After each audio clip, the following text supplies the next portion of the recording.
The Harley escape sequence was so fun and mental. Do we have the window in here? Where is the window? Yep, right behind her. So it's behind her. So we see Harley look up. She's been faking.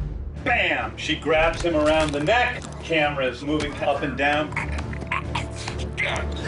As he's like halfway lifted up, she snaps his neck.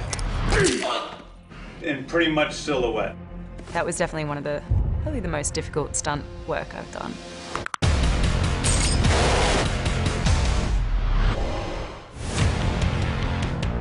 I knew that if I was going to have Harley Quinn in a movie, I wanted it to really be the Harley Quinn that I love, and I wanted to see that fully expressed on screen.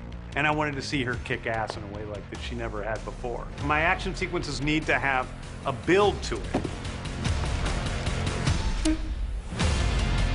The idea here is that she goes through 4 other areas, and every single one is a different action sequence. I feel like I've done a lot of stunt work at this point, but I was really nervous for that because there was just a lot to do.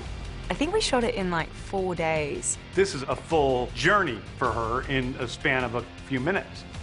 And we're on her toes, and this is where everything needs to be worked out so perfectly in terms of her height, the way where she's hanging, how tall she is, how tall the guy is.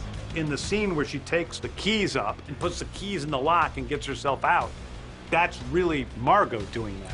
He was like, okay, so we're obviously going to cut away and blah, blah, blah. And I was like, give me a go. I think I could actually undo this lock just with my feet right now. And then, yeah, and then I could do it. I really appreciated that he wanted to do so much practically, especially the action and stunt work. A really long time I've worked on the process of trying to do everything in camera. James was totally in for that. And then we're gonna shoot that, all this, that's up like inserts. Jump. We have that first beat, which is pretty rough and gritty. And then she goes into the next room where it suddenly becomes a ballet. We'll travel in with her and then go around her back with her as she's shooting. That was hard. The clock, you know, shooting in that circular sort of chamber, choreography-wise. 1, 2, 3, 4, 5. From that minute forward, it is a dance as much as it is an action sequence. Twirling, what we call the umbrellas of Cherbourg shot above her, where her dress is twirling as she's shooting. She was able to offer up changes. Do you want me to be slightly faster, slightly slower? And we were talking frames, you know, just fractions of a second. Keep twirling. Yeah. But then somehow have a little bit more stilted arms. You know what I mean? So as opposed to just going like this.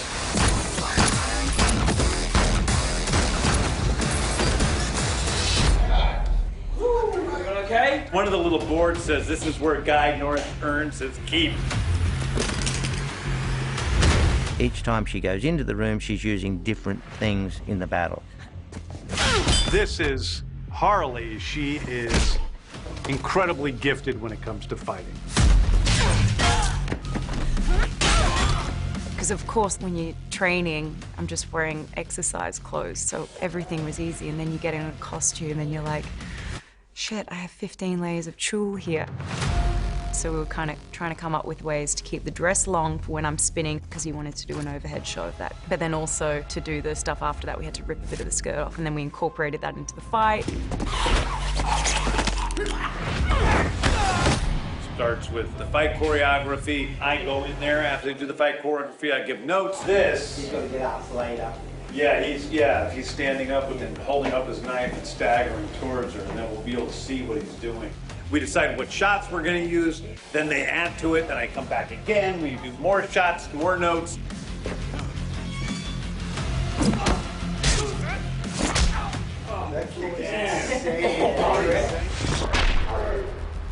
He's good, he got real close.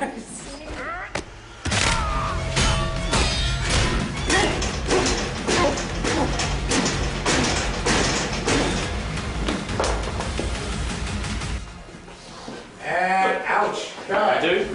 Okay. I'm good. Holy shit, that was gnarly.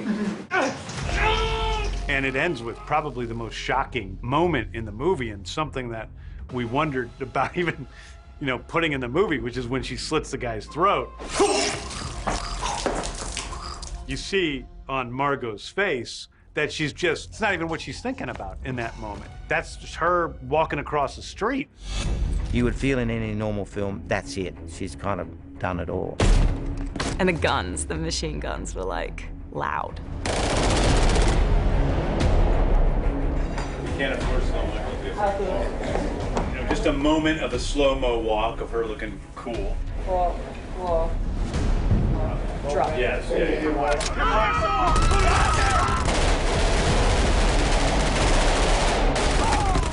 The problem is that the dolly's moving like dolly speed, and they're moving phantom slow motion. There are high-speed rail rigs. You can really fire a camera down. Okay, great.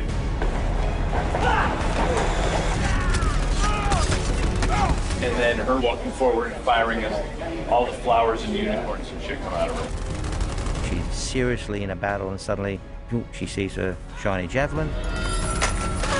So they're kind of like, should we fucking run, or what should we do? Why something feels more visceral, it often does come down to whether it was happening practically or not.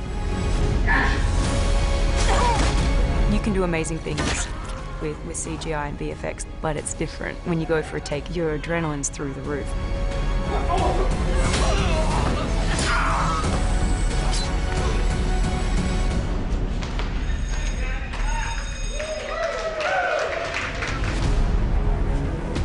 You peaked.